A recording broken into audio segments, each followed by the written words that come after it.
Bom dia, mais um dia, né? Hoje chegamos à nossa 8ª ministração. Rapaz, eu tenho certeza que Deus está falando com você profundamente. Eu não tenho dúvida nenhuma do que Deus já está fazendo com você, suas convicções. Depois de ontem, tenho certeza que bateu um terremoto aí na sua vida, nas suas convicções, nos seus pensamentos. Você começou a pensar a respeito da palavra e de tudo que ela significa para você. Eu não tenho dúvida que hoje nós vamos ter a 8ª ministração e nós estamos andando de degrau em degrau. E este café da manhã com Deus que nós estamos tomando aqui, é o 8º dia que nós estamos tomando esse café da manhã com Deus, e está edificando muito a sua vida. Porque logo cedinho você sai com essa palavra no seu coração, sai pensando, passa o dia matutando, pensando em tudo que Deus falou com você, enquanto a sua mente está fresquinha. Está tudo fresquinho na sua mente. Antes dos problemas virem, daquele monte de WhatsApp que chega de manhã no seu celular, aquele monte de mensagem, antes que tudo chegue, chega a palavra do Senhor onde você está e você sai da sua casa alimentado e edificado. Aproveita aí a nossa 8ª ministração dessa manhã, tá bem?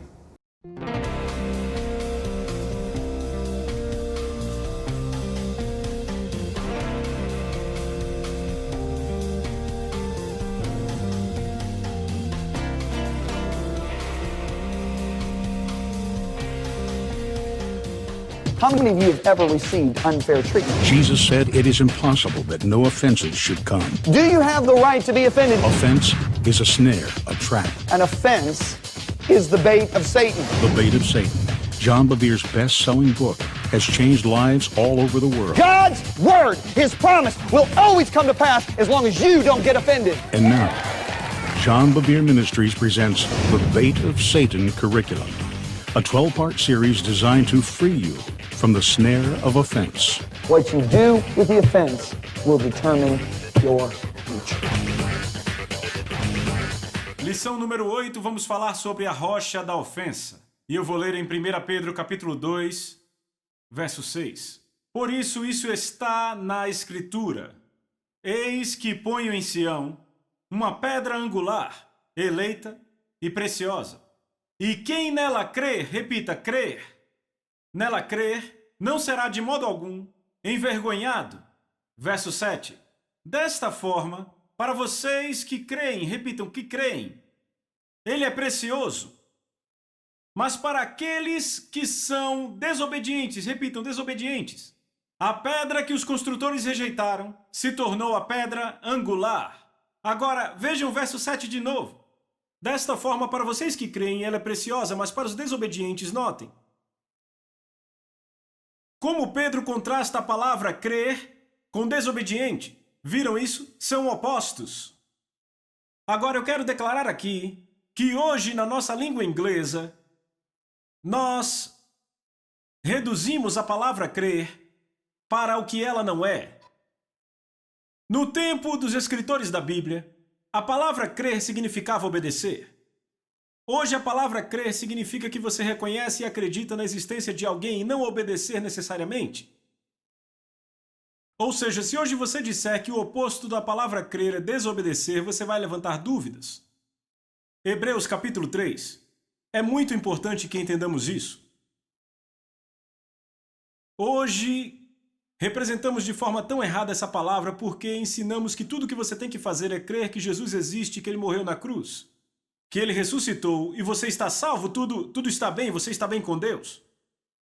Mas eu quero mostrar a vocês que a palavra crer significa obedecer. Hebreus 3, verso 12. Tende cuidado, irmãos, repitam, irmãos. Note que ele está falando a crentes. Tende cuidado, irmãos, jamais aconteça haver em qualquer de vós perverso coração de incredulidade que vos afaste do Deus vivo. Agora, se pegarmos a palavra incredulidade e colocarmos no contexto de hoje, que crer apenas significa reconhecer a existência de alguém, certo? Que você reconhece que ele viveu e morreu na cruz. Como eles vão ter um coração de incredulidade? Todas essas pessoas sabiam que Deus existia. Veem isso? Agora vejam o seguinte. O verso 15, hoje se ouvirdes a sua voz, não endureçais o vosso coração como na rebelião. Verso 16, ora os que tendo ouvido se rebelaram, não foram de fato todos os que saíram do Egito levados por Moisés? E contra quem se indignou por 40 anos, não foi contra os que pecaram, cujos cadáveres caíram no deserto? Agora vejam com cuidado 18 e 19. E contra quem jurou que não entrariam no seu descanso, senão contra os desobedientes? Repitam, desobedientes. Agora veja o verso 19. Vemos, pois, que não puderam entrar por causa da sua incredulidade. Então notaram que, ouçam, ele diz que incredulidade e não obedecer são sinônimos. Veja o verso 19. Vemos, pois, que não puderam entrar por causa da incredulidade. Ou seja, incredulidade é não obedecer. Crer é obedecer e não crer é desobedecer. Veem isso? Agora temos que ter isso bem firme em nossos corações. Porque hoje o que temos na igreja é um evangelho que diz: você apenas crê que ele existiu e morreu na cruz e está tudo bem. Não importa se você desobedecer, viver como quiser. Mas sabem, amigos, isso é mentira. E nós temos que pregar o evangelho. Eu descobri que hoje as pessoas entendem a palavra graça de forma totalmente pervertida, acham que graça é uma grande cobertura. Ou seja, eu sei que eu não estou obedecendo, não estou vivendo como deveria, mas graças a Deus pela graça. Jesus disse: nem todo aquele que disser Senhor, Senhor entrará no reino, mas aquele que faz a vontade do meu Pai. Não é apenas confessar Jesus que leva a pessoa para o céu, é confessar e praticar. Agora eu digo, ninguém vai poder olhar para Deus e dizer: as minhas obras me trouxeram aqui para o céu, porque a palavra diz que é por graça, apenas por graça e não por obras. Mas, no entanto, Tiago vem e diz: vocês realmente têm graça e fé, mostrem-me sua fé sem as obras e eu mostrarei a minha pelas obras. Ou seja, a evidência de que eu realmente tenho a graça em mim é o fato de eu obedecer. Me mostre uma pessoa que repetidamente e consistentemente se rebela e desobedece, e eu te mostro alguém que não conhece a Deus. Agora, no ministério de Jesus, ele é chamado de a rocha da ofensa. Você vai notar que todo lugar que Jesus ia, ele ia ofendendo pessoas.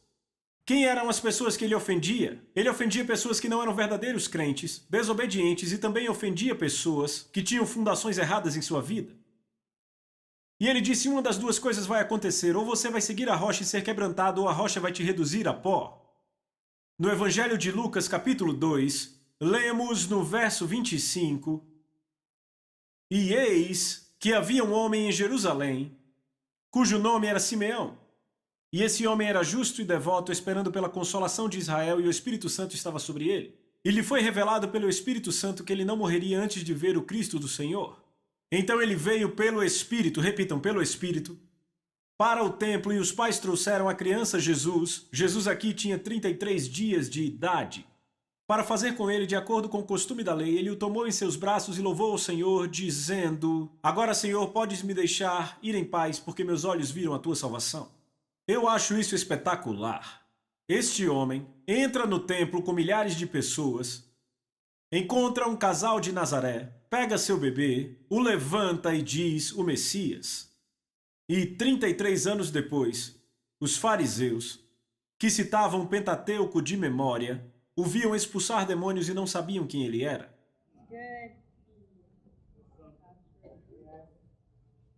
Qual a diferença? Ele veio pelo Espírito. Ele conhecia Deus intimamente. Agora veja o que ele vai dizer. Verso 34. Não, 33. E José e sua mãe se maravilharam por aquelas coisas que eram faladas dele. Então Simeão o abençoou e disse a Maria, sua mãe: eis que esta criança está destinada tanto para a ruína, repitam, ruína, como para levantamento de muitos em Israel, e será um sinal contra quem muitos falarão. Sim, agora veja a profecia. Uma espada traspassará a tua própria alma, para que os pensamentos de muitos corações sejam revelados. Agora, amigos, deixa eu dizer algo. Eu quero passar com vocês pelos evangelhos e mostrar como essa profecia literalmente aconteceu. Jesus, todo lugar que ele ia, você o encontra ofendendo pessoas. Ele era a espada que traspassava a alma das pessoas. Vá comigo, por favor, para Mateus capítulo 15. Mateus 15. Em Mateus capítulo 15, eu quero ler o versículo 7.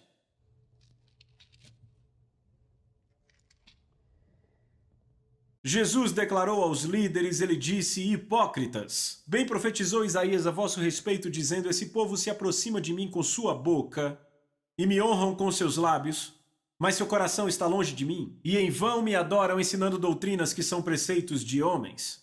Vejam o verso 10. E tendo chamado a multidão, lhes disse: ouvi e entendei, não é o que entra pela boca o que contamina o homem, mas o que sai da boca, isso sim contamina o homem. Verso 12.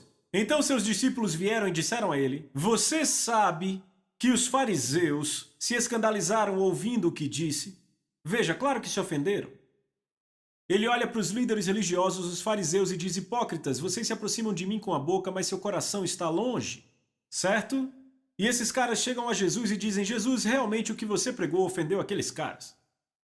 Mas eu quero que notem o que Jesus diz. Veja o verso seguinte, o 13. Ele respondeu e disse: toda planta que meu Pai Celestial não plantou será arrancada. Deixai-os, são cegos, guias de cegos. Ora, se um cego guiar outro cego, ambos cairão no barranco.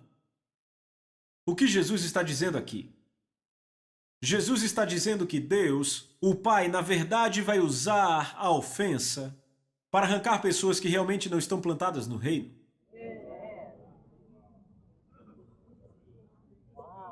O que temos hoje é um monte de pregadores que aliviam na mensagem para manter mais pessoas na igreja.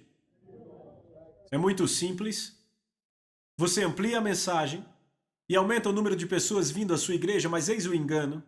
O pensamento na mente do ministro é o seguinte: eles querem tanto ver as pessoas saírem do inferno e irem para o céu, que pensam: eu não vou dizer palavras que vão afastar pessoas de Jesus. Mas Jesus afastava pessoas constantemente com suas palavras, com a verdade. Deixa eu dizer de novo do que a Bíblia o chama. Ela o chama de a rocha da ofensa ou a pedra de tropeço, que é uma rocha enorme. Posso ser honesto, da forma que pregamos Jesus na América, ele não é mais a pedra de tropeço. O reduzimos a uma pequena pedrinha que todos passam por cima.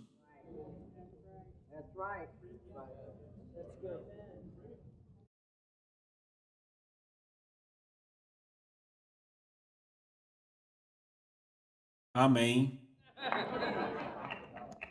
Eu me lembro que eu estava no primeiro ano de viagem meu e da Lisa, fomos para uma grande igreja de uma denominação renovada. E no domingo de manhã eu preguei uma mensagem muito mais suave do que as que prego hoje. Eu tenho que ser honesto, eu sou muito mais forte hoje do que fui naquele domingo de manhã. Mensagem básica de arrependimento. E depois do culto, estávamos na cantina comendo. O pastor olha para mim e fala: irmão, ele diz: sabe, algumas coisas que você está dizendo, essa manhã Deus tem falado ao meu coração, mas meu povo não está pronto para isso. Ele disse: porque se eu começar a pregar isso, eu vou perder um terço da minha congregação. E antes de eu conseguir responder, a Lisa pulou na frente e falou: e ela: desde quando você se tornou pastor e não Jesus? Ele olha para minha esposa e abaixa a cabeça. Olha para mim de novo e diz: bem, isso foi o que o Senhor me disse há um mês atrás. Ele disse: eu sei o que esse povo aguenta. Sabe o que é impressionante? É que nos dias seguintes, pregando ali, sabem, eu vi que coisas estavam sendo expostas, sabem? Muitas vezes com profecia você não sabe que está profetizando. Você fala e acha que é do seu coração, mas Deus está juntando coisas, entendem? Sabe, foi assim que eu entendi que os espíritos religiosos são malignos. Malignos, ok? E eu me lembro, sabem, depois que eu fui embora, aquele pastor me enviou o cheque, mas o que significava mais para mim do que aquela oferta foi o sorriso. O Espírito Santo disse: eu estou feliz que você disse o que eu queria. Porque, sabe, eu já tive grandes ofertas em cidades sem nenhum sorriso, e eu me lembro agora particularmente de uma. Eu estava numa grande conferência com 5 grandes pastores lá, e o Espírito me disse para pregar sobre a isca de Satanás, ofensa, e eu lembro que eu estava escrevendo outros livros, outros assuntos queimando em meu coração, eu não queria pregar aquilo, não achava mais tão empolgante, e eu lembro que naquele encontro eu preguei o que estava no meu coração, e sabe, as pessoas se empolgaram, sabe, se levantavam e diziam: sim, é isso que eu vou fazer. E sabem, no final todos estavam no chão, tivemos um grande encontro. Na manhã seguinte eu acordei, eu nem saí da cama, eu caí direto de joelhos. Porque, sabem, o Espírito de Deus estava sobre mim e não de uma forma feliz. E eu lembro de falar: Senhor, eu não preguei o que você queria que eu pregasse a noite passada, não é? E ele: não pregou. E eu disse: Deus me perdoe, e comecei a implorar por perdão. Eu não levantava, eu achava que eu ia morrer. Então eu fui para o aeroporto voar para uma cidade na costa, e o tempo todo, ó Senhor, me perdoe, mas eu achava que eu ia morrer. Finalmente, quando chegamos em San Diego, começamos a circular a cidade em San Diego, e de repente, aquele peso, aquele peso mesmo, aquele sentimento de culpa, de repente saiu de mim, assim. E o Espírito de Deus disse, esta é uma nova cidade, agora me obedeça. Eu disse, Senhor, eu estou implorando por perdão desde cedo, já fazem 3 horas, 2 horas desde que eu acordei, isso tudo, e você aí... Eu disse, Pai, por que você me deixou carregar esse peso esse tempo todo? E o Espírito de Deus disse, porque eu quero que você entenda a seriedade do que você fez. Ele disse, aqueles pastores no encontro a noite passada precisavam ouvir o que eu pus no seu coração sobre ofensa, e você pregou o que quis, e agora eles perderam o que eu tinha que dar. E eu disse, Deus, eu nunca mais vou fazer isso. Mas sabe, a coisa assustadora está aqui. Você tem esses caras da linha de frente que estão aí, tem outros. E o que esses caras estão fazendo é trazer uma mensagem agradável, amistosa, enquanto todos estão por aí vivendo em pecado. Estão comigo? Deixa eu dizer algo. A verdade corta e penetra. Ele é a rocha da ofensa. Ele é a pedra de tropeço. Mas ao invés disso, as pessoas querem criar um Jesus comum e pregá-las na igreja de hoje. Vamos dar às pessoas famintas um Deus que pode fazer algo por elas, e o que vemos hoje são pessoas que buscam a Deus pelo que Ele pode fazer por elas. E é como uma mulher que casa com um homem porque ele tem dinheiro, ela não está casando pelo que ele é, mas pelo que ele pode fazer por ela. Estão comigo? Agora, uma pessoa que prega a verdade é uma pessoa que prega o caráter de Deus. Ele é a pessoa mais interessada em ver as pessoas em conformidade com a imagem de Cristo. Este é o objetivo do cristianismo, amigos. O objetivo é passar a estar em conformidade com a imagem de Cristo. Quando você tem uma pessoa que está no Espírito pregando a palavra de Deus, eu te digo, ela vai discernir o que está no seu coração. Vai penetrar seu coração. Se é amistosa e só te faz sentir bem e agradável, eu não acho que vem da rocha da ofensa. Amém? Então, como líderes, temos que entender algo. Tem vezes que Deus vai nos dar algo para pregar. É a pura e simples verdade. Eu não estou falando de uma viagem que não está na Bíblia, eu só estou falando da verdade. Vai entristecer pessoas. E elas podem ir embora. Mas a atitude de Jesus foi deixa elas irem.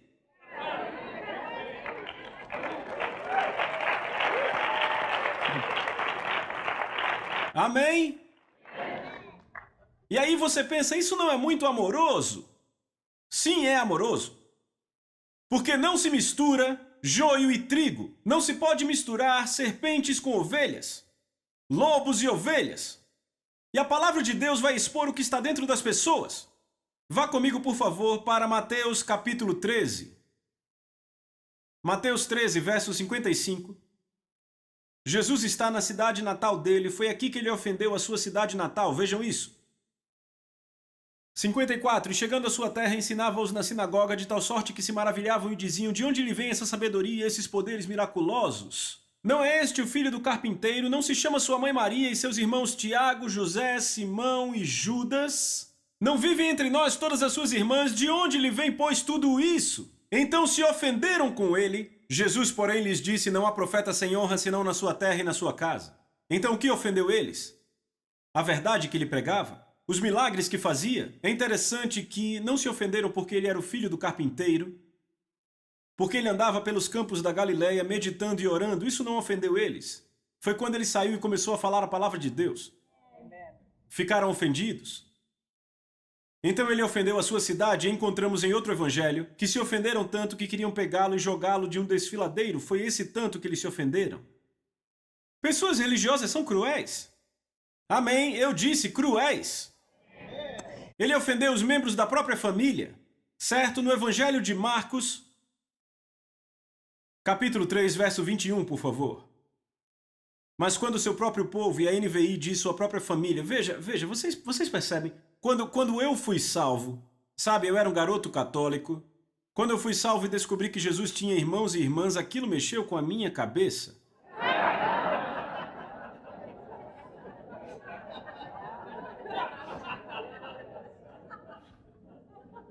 Tinha 4 irmãos e várias irmãs. Ela só era virgem antes de ter Jesus, depois ela teve vários outros filhos, isso era natural. Então, Vamos lá.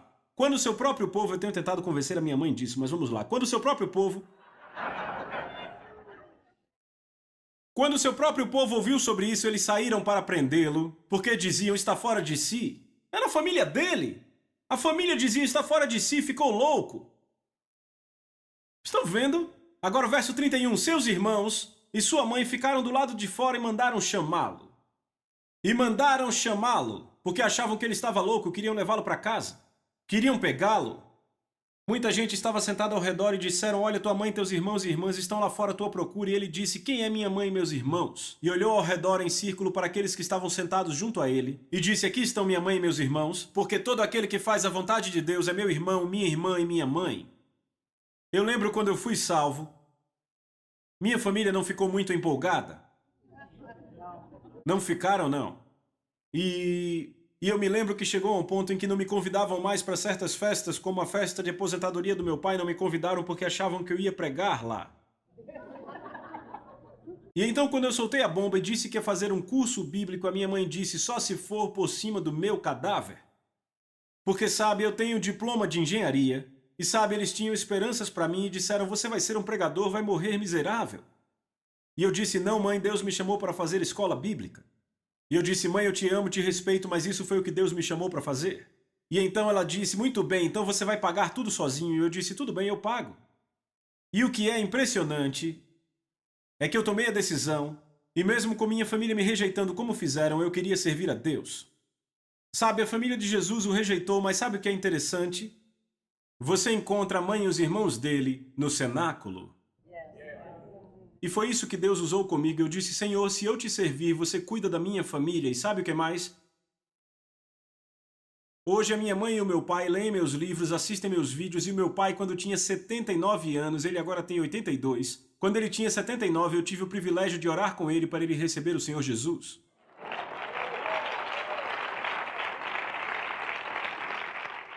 E sabe, o meu avô, o pai da minha mãe, ele era o maior pároco que eu já conhecia. Eu vou dizer a vocês, ele era um devoto católico fervoroso, ele me perseguiu mais que qualquer outro. Sabe, ele realmente vinha atrás de mim. E sabe, eu lembro que o Senhor dizia apenas ame, ame, ame, ame, ame, e eu continuei amando, e quando ele tinha 89 anos, eu o levei ao Senhor. E sabe, foi uma conversão bem poderosa. Foi uma conversão bem poderosa. Toda vez que eu ia ao apartamento dele, ele se sentava, chorava e colocava a cabeça entre as mãos. E ele dizia, o que há de errado comigo? Ele disse, parece que estou ficando louco, eu choro o tempo todo, mas só quando eu oro e quando você vem aqui. E eu disse, sabe o que é isso? É que você viveu 80 anos longe da presença de Deus e agora que você encontrou essa presença, o amor de Deus vem de tal forma que você não aguenta e chora como um bebê. E foi tão bonito que um dia ele me disse, sabe, Deus me disse que eu tenho mais 2 anos para viver e aos 91 ele foi para o Senhor. Então quando você obedece a Deus, Deus cuida da sua família. Estão comigo? Apenas mostre sua vida a eles, amém? Já vimos hoje à noite que ele ofendeu a sua própria equipe pregando. Ele pregou algo tão forte que disseram, não conseguimos aguentar isso, vamos embora. Quando eles foram embora, ele não correu e pediu para eles ficarem, perguntou se os outros também queriam ir. Ele estava pronto para começar tudo de novo sozinho. Estão comigo? Se vocês notarem, ele está ofendendo as pessoas com a verdade. Veem isso? Agora vejam, ele também ofendeu seus amigos próximos. Se você for para João capítulo 11, vai perceber que Lázaro, que era amigo dele, irmão de Marta e Maria, Lázaro adoeceu e Marta e Maria enviaram mensageiros para encontrar Jesus. Agora você tem que entender que Jesus estava em algum lugar, eu acho que foi na Judéia. Ele estava ensinando numa casa e os caras o procuraram em todo canto e o encontraram na casa. E disseram, Jesus, venha rápido, seu amigo Lázaro está doente e vai morrer. E a Bíblia diz que quando ele soube que ele estava doente, ficou lá mais 2 dias. E sabe o que Deus me disse? Ele disse, se fosse você, você ia pular dentro do carro que nem um louco, sair desesperado, impor as mãos, seja curado em nome de Jesus e nunca me perguntar o que eu ia dizer. Mas Jesus disse, eu só faço o que vejo meu pai fazer e o pai queria que ele ensinasse. E eu vou continuar ensinando. Agora imagine os mensageiros. Ele nem se importa.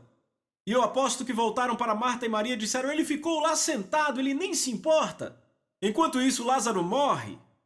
Agora, se você ler com cuidado, vai ficar espantado. Sabe quais foram as primeiras palavras de Marta e Maria? Sabe, Maria, aquela mulher membro de uma igreja do Evangelho pleno, aquela que adora o Senhor, certo? Aquela que sentou aos pés dele. A primeira palavra da boca delas, sabe qual foi? Se você estivesse aqui, Lázaro não teria morrido. Estão ofendidas. Estão vendo? Vai lá e lê. São as primeiras palavras da boca dela. Senhor, se você estivesse aqui, ele não teria morrido. Elas estão operando com a ofensa. Veem isso? Agora você quer ver outro ofendido, João Batista? Vá comigo para o Evangelho de Lucas, capítulo 7. Você vai se espantar com isso. Evangelho de Lucas, capítulo 7, verso 18. Então os discípulos de João reportaram a ele a respeito dessas coisas. E João, chamando 2 discípulos, enviou-os ao Senhor para perguntar: És tu aquele que está para vir ou havemos de esperar outro? O quê? Como assim era você ou esperamos por outro? Esse é João Batista, o que reconheceu Jesus quando estava no útero da sua mãe. Ele pulou. Sabe, esse é aquele pessoal que quando foi batizá-lo, ele viu o Espírito do Senhor descendo como uma pomba, e o Senhor disse a ele: Veja, esse é aquele sobre quem o Espírito desce em forma de pomba, esse é aquele que batiza com o Espírito Santo e com fogo, o Cordeiro de Deus que tira o pecado do mundo. Como assim você é aquele que estava para vir? Estão vendo isso? Por que ele está fazendo isso? Porque ouçam. Lembram o que eu disse na primeira lição? Estamos prontos para a ofensa quando temos expectativas. João entregou a vida dele para servir a Deus. Não só isso, ele tinha essa dieta de gafanhotos e mel silvestre. E ele andava nas costas de um camelo com um cinto de couro. Jesus usava uma túnica sem costura. E entenda isso, era uma túnica legal. Ela era tão legal que os soldados romanos lançaram sortes para tê-la. Veem como era legal, ok? Ele come com pecadores. Ele bebe nas festas com eles. E ele não vem visitar João na prisão. E João começa: Pera aí! Não era isso que eu esperava? Veem isso? E aí, veem isso? Agora vejam o que Jesus faz. Ele diz: Vejam isso.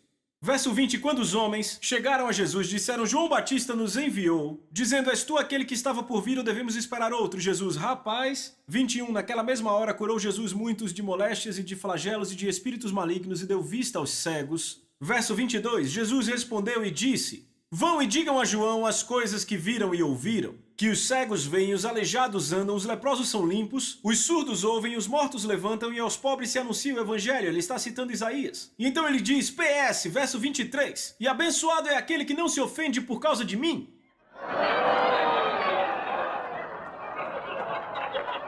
Toma! Vocês entenderam isso? Deixa eu dizer algo. Ele é a rocha da ofensa. E eu vou dizer, ele é a verdade absoluta, ele é a verdade. E às vezes, quando você se confronta com a verdade, e as coisas meio que se alinham na sua vida, você pode cair na verdade e se quebrar, no sentido de quebrantar. Sabe, um cavalo quebrado é um cavalo submisso. Ok? Expressão para cavalos domados que se curvam. Esse pessoal, João Batista, Marta e Maria, seus discípulos o amavam. Mas todos tiveram que se confrontar com a rocha da ofensa. Até Pedro, para onde iremos? Mas sabem, ele nos ama tanto que ele não quer que permaneçamos o mesmo que sempre fomos. Tenha isso em mente na próxima vez que encontrar a rocha da ofensa. E aí, como é que foi? Rapaz, olha o que Deus falou aqui. Olha a revelação de Deus nessa oitava ministração. Olha o que Deus falou conosco aí. Eu trouxe uma coisa que guardei no meu coração. Está guardado aqui. Crer significa obedecer. Você deve ter visto que ele usou o texto de Hebreus, capítulo 3, verso 12, que ele fala sobre crer. E ele diz que crer é obedecer, que não há possibilidade de crermos sem vivermos em obediência. Eu quero orar por você nessa manhã, para que você coloque em prática essa palavra na sua vida, para que você tome a decisão, não apenas de levantar a mão e confessar o nome do Senhor Jesus como seu Senhor e Salvador, mas que a partir disso você vive em obediência a Ele. Porque a obediência vai levar você para o céu, vai levar você para onde está o Senhor e manter a sua aliança e manter o compromisso que você tem com Ele. Amém? Pare o que você está fazendo agora aí, fica concentrado que eu vou orar por você. Pai, eu oro nessa manhã, Senhor, pela vida dos irmãos que estão recebendo essa palavra. Por aqueles que receberam, Senhor Deus, e foram chocados com ela. Ontem nós participamos de uma, Senhor, que nós passamos por um terremoto, estremeceu as nossas estruturas. Hoje recebemos uma palavra de direcionamento, que crer é obedecer. Nós queremos te obedecer. Eu oro, Senhor Deus, por aqueles irmãos que não tinham chegado a esse entendimento, para que cada um consiga chegar a esse entendimento de crer é obedecer. Eu os abençoo para isso, em nome de Jesus. Amém. Amém? Que você nessa manhã gaste mais 5 minutos. Lembra que eu estou dizendo todo dia? Anote aí tudo que Deus está falando com você. Depois que você anotar tudo, aí você sai para você trabalhar, porque Deus já te deu uma palavra nessa manhã. Olha, não esqueça, crer é obedecer. Deus abençoe e até amanhã, se Deus quiser.